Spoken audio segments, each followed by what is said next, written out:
justamente en el estudio con quien hemos anunciado como nuestro invitado en el día de hoy, el ex gerente general de Banchile, que nos acompaña aquí, Francisco Armanez. Francisco, muchísimas gracias por estar hoy con nosotros. Encantado. Hartos temas en la agenda, pero quiero partir preguntando por qué pasaba en ese momento en Banchile. ¿Se comienza a hacer esta gestión para comprar las acciones de LAN? ¿Cómo ocurre lo que pasa en ese día? Mira, lo primero que me gustaría decir es que hoy día yo he recibido muchos llamados por teléfono, mucho WhatsApp, muchas informaciones de distintas partes donde se comenta mucho esto de que existen unas grabaciones y yo quería decir, y por eso es la razón fundamental por la cual estoy aquí, es que esas grabaciones efectivamente existen, las tengo yo, pero esas grabaciones nunca nadie las ha escuchado y nunca nadie las va a escuchar. Se ha comentado mucho de que aquí hay mucha información, pero quiero clarificar eso, porque es muy importante tanto para la reserva de la información de las personas que están involucradas, como también de la empresa que yo representaba. Ese punto, nunca nadie las ha escuchado y nunca nadie las va a escuchar. Sí, hasta que la Corte Suprema me lo pida, si me lo pide. Si se lo pide en tribunales, sería la única manera de que entregara esos audios. Sí, y yo creo que la única opción que existiría sería que me lo pidiera la Corte Suprema, porque ya todos los delitos están prescritos en Chile. ¿Y por qué toma esa decisión? Primero, para ir en orden, primero, ¿por qué se graba esto? ¿Es una práctica habitual? ¿Por qué se produce la grabación? Es una práctica habitual de las mesas de dinero, porque es la única manera de confirmar que una transacción se hizo en los términos que se pactó. Muchas veces hay diferencias, muchas veces las órdenes se ingresan de manera equivocada en los computadores.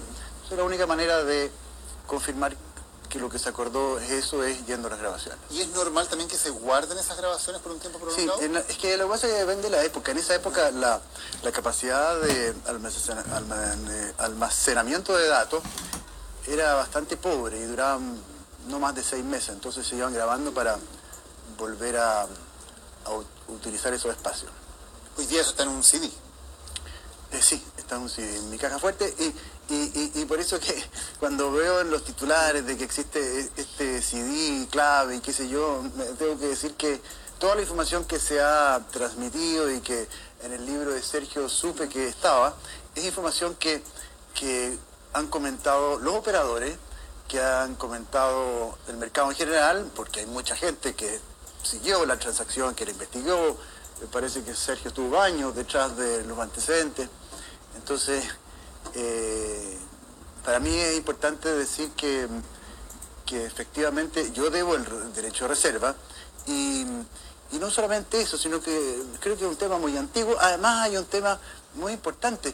La persona involucrada es hoy día el presidente de la República. Y a mí me gustaría hacer un punto respecto del presidente de la República. No sé si realmente conoce, Daniel, pero hay un gran texto en filosofía política que se llama Le double corps du roi, que puede ser un poco ciútico, pero ¿qué significa el double corps du roi? Que significa que el rey, el presidente de la República en este caso, tiene dos cuerpos. Uno, el cuerpo privado, el hombre, el empresario en este caso, con sus virtudes y sus defectos, y el otro cuerpo es el cuerpo de la función presidencial, de lo que significa ser presidente de la República, el simbolismo de ser presidente. Y lamentablemente las turpitudes de la vida privada, lamentablemente enlodan, desprestigian la función presidencial. Y creo que de verdad hoy día el presidente de la República es Sebastián Piñera, y me parece a mí que tenemos que fomentar y apoyar y reforzar la función simbólica del presidente. Porque si se conocieran los audios, ¿eso afectaría su imagen? No lo sé. Yo lo único que podría decirte es que la última vez que yo escuché las grabaciones a propósito de todo esto fue, no sé, hace 2 años atrás, cuando me insistía, Sergio me insistía, y es posible que el regulador americano diga algo, por lo menos investigue más. No creo que el presidente salga, de alguna manera salga dañado, pero esto es posible que la función presidencial sí, porque lo que pasa es que es importante el presidente de la República nos representa frente a la comunidad internacional, el presidente de la República en caso de conflicto es el jefe supremo de los comandantes en jefe, entonces no es cosa de que hay que proteger a la institucionalidad. La función presidencial se vería dañada por algo, sé que no puede hablar en detalle, no nos puede contar qué es lo que aparece en esos audios, pero ¿habría algo allí que afectaría al presidente o afectaría su imagen o su función presidencial, para tomarlo en esos términos? Es que lo que pasa, Daniel, es que la historia es bastante mala, diría yo, ¿no? Entonces, por lo menos lo que aparece, yo no soy periodista, no investigo las cosas, pero toda la información que sale no favorecen el fortalecer el prestigio de la función presidencial. Pero esa es mi opinión particular. Ok, ¿qué pasó ese día concretamente? Comienzan a llamar las personas que trabajaban junto a Sebastián Piñera en ese momento, luego él mismo llama para concretar la operación. Mira, en la empresa que yo dirigía había 1000 personas, de verdad, 1000. Y en las mesas de enero habían 80, 100. Entonces a mí me avisaron al día siguiente de que había ocurrido esto y me llamó la atención porque todavía los estados financieros no salían. Y pregunté las cosas que había que preguntar y la información, esa información que yo recibí es la misma información que tomó Sergio, porque las personas que estaban ahí hablaron todo. Y lo que dicen es que le advirtieron que aquí podía haber una situación complicada por el hecho de que había información privilegiada sobre la mesa. Así es. ¿Y eso era una obligación de los corredores de Banchile hacer ese tipo de...? No, prudencia nomás. Prudencia. Y pese a todo decidieron hacer igual la operación. Parece que sí, ahí está. ¿Pero por qué? Porque usted era el jefe, digamos, preguntó por qué a mí se me preguntaron. No, esta es una operación que era grande, pero nosotros administramos, no sé, 30.000 millones de dólares, y esta es una operación que era importante, evidentemente, pero yo no supe de esa operación hasta 2 días después, no, creo que fue el día siguiente. ¿Y esas advertencias se le hacen directamente a Sebastián Piñera o a la gente que trabajaba con él, de que aquí había un asunto legal que podía ser complejo? No sé, de verdad que no sé. ¿Y qué pasa cuando usted conoce el tema de que se hizo esta transacción y de que había información porque estaban los estados financieros que los conocía Piñera, pero no los conocía el mercado? ¿Cuál es su reacción en ese momento? Me preocupé, porque yo soy especialista en finanzas y sé lo que eso significa, entonces... Pero no había nada que hacer, era un cliente, nosotros éramos intermediarios.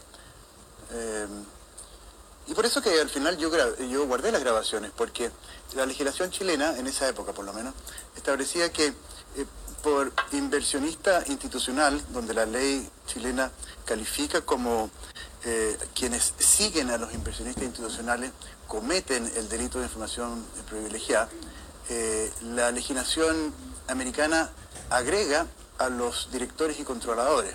Entonces había que tener mucho cuidado respecto a la responsabilidad penal que puede tener una corredora en Estados Unidos. Una corredora chilena que además hizo una operación importante en Estados Unidos. Y esa es la razón principal para mantener esas grabaciones, para poder usarlas en caso de que fuera necesario. Bueno, esto salió ahora porque, mire, yo de verdad tengo esas grabaciones, pero nunca las he mirado. Si están ahí en una caja fuerte, y creo que la caja fuerte la he abierto, no sé, en los últimos 10 años. Era dueño de una empresa de caja fuerte, así que algo sabe del tema. Sí. La tiene en una de sus cajas fuertes, sí, de su ex empresa. Y cuando se mantiene esto, la preocupación es que en Estados Unidos esto no estaría prescrito y por lo tanto podría haber eventualmente una investigación en Nueva York. Claro, la ley, tanto la ley federal y la ley del Estado de Nueva York es bastante clara, en el sentido de que los plazos de prescripción normalmente llegan a los 20 años. Y yo decidí dejarlo hasta el 2017. Nunca fue mi intención estar aquí después de 10 años explicando por qué, no, de verdad creo que no las habría roto quizá hace unos, no sé, después de, quizás las debía haber roto antes, no tengo idea, pero estaban ahí nomás, y es importante decir esto porque hay gente que me ha dicho, bueno, Armané está tratando de tener poder y ¿cómo se llama? Y de ahí va a sacar algo grande. No me interesa nada. A mí lo único que me interesa es, que es la otra razón por la cual acepté estar aquí, es hablar de las consecuencias y lo que es la información, que no se entiende para nada, y a mi juicio, ¿no? Y vamos a hablar muy pronto de eso también a un nivel más general. Antes, la superintendencia llevó una investigación sobre este caso, es Carlos Pavés quien llevó la investigación, y ellos van a Banchile y conocen de la existencia de estas grabaciones. ¿Se las pidieron? Sí, llegaron dos personas de manera bastante intempestiva y un poquitito agresiva, diría yo, diciendo que no se iban de ahí hasta que le entregara las grabaciones, y después de analizar un poco le dije que no podíamos entregarlas. ¿Por qué? Porque primero, de hecho, las conversaciones, hay conversaciones privadas, y por lo tanto yo no podía, dentro de esas horas de grabaciones, seleccionar las partes exclusivamente profesionales de esas grabaciones. Tendría que haber estado toda la noche. Y segundo, porque yo tengo el deber de reserva, y ese deber de reserva está en la ley, y la superintendencia necesitaba la orden de un juez y no la tenía. Y la superintendencia por sí no tenía facultades para llevarse a grabación. No, ellos pensaban que sí, pero no. ¿Y usted lo habló con el abogado Enrique Barros en ese momento? No.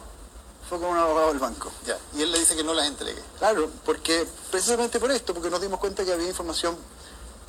Primero está el derecho de reserva, la obligación de reserva. Y segundo está información que está ahí y que no es estrictamente profesional y que evidentemente puede dañar a terceros. ¿No pensó en ningún momento desde que pasa esto, luego hay una controversia, está la investigación de la superintendencia, una multa, una controversia política, en ningún momento pensó en entregar estas grabaciones o difundirlas? No podría. Primero, yo trabajaba en una institución seria, una institución que tenía el 25% del mercado, y esa es otra razón por la cual nosotros y yo en particular fuimos muy categóricos respecto de este tipo de operaciones en general, porque cuando uno tiene el 25% del mercado, el 25% de las operaciones pasan por uno. Entonces, la probabilidad de estar en el loop es un cuarto, no es baja. Entonces, y usted decía recién, nadie las ha visto ni las va a ver salvo que hubiera una orden judicial al respecto. ¿Por qué? ¿Por qué toma esa decisión de mantenerlas bajo reserva con las especulaciones que eso puede hacer surgir? Porque mucha gente puede pensar que hay todo tipo de cosas en esas grabaciones. ¿Por qué toma la decisión de mantenerlas? No, porque primero, legalmente no podría. Me parecería, no por la ley la ley Otero, porque además todo el mundo sabe que en las mesas de dinero se graba. Entonces, el comprador y todos los que interactúan con las empresas de inversión, y en particular las corredoras de bolsa, saben que están siendo grabados. No hay un problema de que, mire, yo no sabía y me grabaron de manera oculta y después la difundieron. Aquí está la difusión, ¿sí? Era toda una discusión, pero a título de qué podía yo...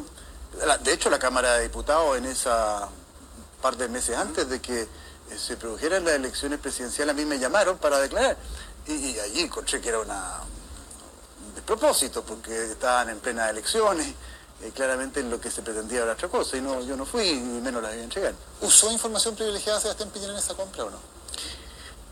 Es que, de verdad que prefiero reservarme esa información. Como digo, quiero, de verdad, yo sé que hay diferentes opiniones, pero yo quiero, de verdad, prefiero proteger y reforzar la función presidencial. El presidente de la República de Chile es el presidente de la República de Chile. Yo sé, analicen todo, piensen todo, los medios de comunicación tienen su responsabilidad y su labor, pero los chilenos, la comunidad política, la comunidad de negocios y en general debemos respetar la función presidencial. Y cuando uno, por lo menos mientras las personas mientras esa persona ejerce la función simbólica del presidente de la República, que es distinto. Yo creo que todo lo que hay para atrás, independiente que a uno no le guste o no le guste, es el presidente de la República de Chile. Y la República de Chile es una gran institución. Y una vez que él dejara la presidencia, ¿sí estaría dispuesto a contestar esa pregunta que le acabo de hacer? Yo creo que sí. Se usó información privilegiada, ¿no? Yo creo porque, no sé... de hecho, a mí me han preguntado antes de que fuese de manera privada. No, yo creo que sí, porque yo tengo mi opinión. Me he dedicado muchos años de mi vida a eso y sé de finanzas y sé lo que significa una cosa y otra y no tengo dudas sobre el tema. Está dejando bastante clara cuál es su opinión. No, porque cuando uno tiene que entregar argumentos bien concretos. Y esos argumentos uno tiene que contradecirlo o no contradecirlo. Y podemos tener una conversación sobre eso. Y con cualquier persona que sepa de finanzas. El problema es que cuando uno no sabe es difícil decir qué es qué. Y hablando en términos más generales, ¿el uso de información privilegiada es o ha sido una práctica habitual en Chile? Ha sido y es una práctica habitual en Chile y en todos los países subdesarrollados. Lamentablemente, por ejemplo, en México nunca había una sanción de uso de información privilegiada. Creo que a partir del 2008. Del 2008 empezaron a sancionar y creo que hasta ahora no ha habido ninguno preso. No sé, yo hace tiempo que no sigo el mercado de valores. Creo que en Chile no es muy distinto. ¿Pero era algo que le tocaba ver en su cargo, que se conversaba, que se discutía? Sí, la gente además se vanagloriaba de eso. Decía, a mí me dieron un dato. Y hubo personas que lo decían en la prensa. Hay personas que en la revista Capital decían, yo tengo muy buenos amigos, y me dieron el dato. Habían otros que decían que eran gerentes importantes y que lo decían públicamente. Yo sabía que el factor de prorrata era 10% y por lo tanto... Claro que podría ser un delito. Pero ciertamente es un delito. Pero no hay conciencia, no hubo conciencia. Y lo que pasa es que eso es muy grave porque se entiende poco lo que es información privilegiada. Y a mí me gustaría, si me permite un segundo, explicarlo con pera y manzana. Mira, de verdad que, como decía el otro día, no se necesitan las peras, bastan las manzanas. Supongamos que nosotros tenemos una sociedad, tú me dices ahora que están importando manzanas de Argentina. Nos ponemos de acuerdo para importar un camión de 20 toneladas de manzanas. Entonces, porque resulta que había un supermercado que nos compraba a 1.500 pesos el kilo, la inversión eran 20.000 por 1.000, a nosotros nos costaba 1.000 pesos, son 20 millones de pesos y nosotros le íbamos a vender en 30 millones. Y cada uno se iba a ganar 5 millones de pesos en manzana. Resulta que me llama a mí otro supermercado, un amigo mío, y me dice, ¿sabes qué, Francisco? Yo no tengo manzanas, yo sé que tú tienes un camión de manzanas, me vende las manzanas, pero te las compro incluso a 2.000 pesos. Y yo le digo, déjame pensarlo. Voy donde ti, que eres mi socio, y te digo, mira, tú pensabas ganarte 5 millones, ¿no es cierto? Sí, mira, aquí están tus 5 millones. Y no te lo entrego al tiro. Y después voy donde mi amigo y les vendo las manzanas, el cajón de manzanas se las vendo a él en 40 millones. Yo me llevo 20, como le pagué a él 5, yo me quedé con 15. O sea, yo te robé plata. Te robé 5 millones de pesos. ¿Esa información privilegiada es parecido a eso? Eso es información, porque yo tenía la información de un señor. Eso es información. O sea, es robar. Claro, es robar.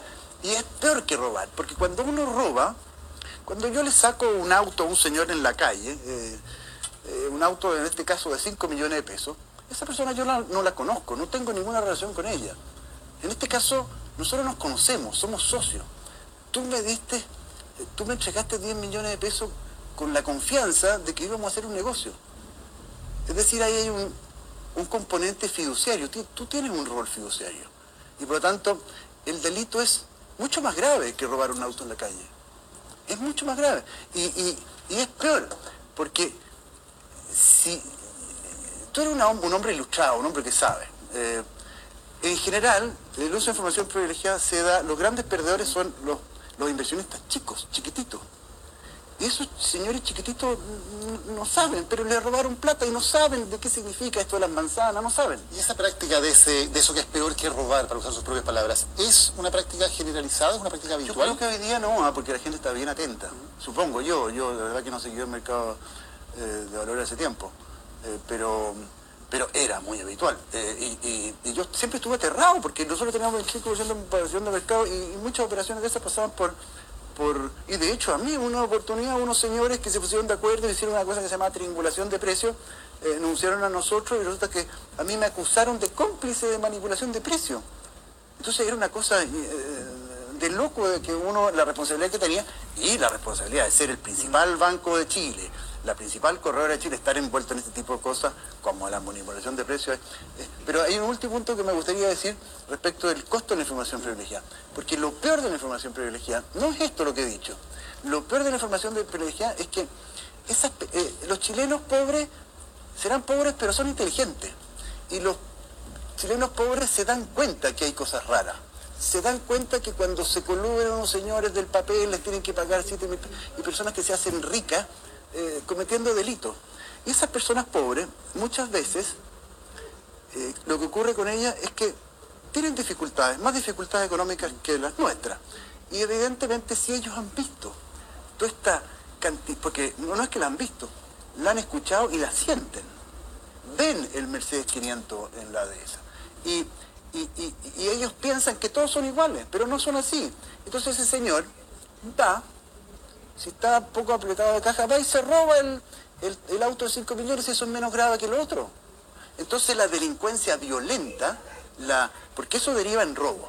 Y normalmente después deriva en robo con fuerza.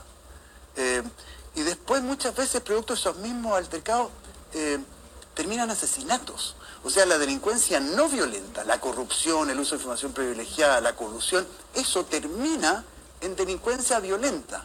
Entonces, eso es lo más grave de todo, porque en el fondo no podemos erradicar la delincuencia violenta, la seguridad pública, porque tenemos unos señores que andan dando vuelta ahí y que el cáncer más agresivo es ese. Y el cáncer no, las células cancerosas no pueden arreglar otras células cancerosas. Y hay un tema ahí de cultura, de formación valórica, de incentivos que esto ocurra entre personas que evidentemente no necesitan esto para sobrevivir, no necesitan esto para llevar pan a la casa a fin de mes.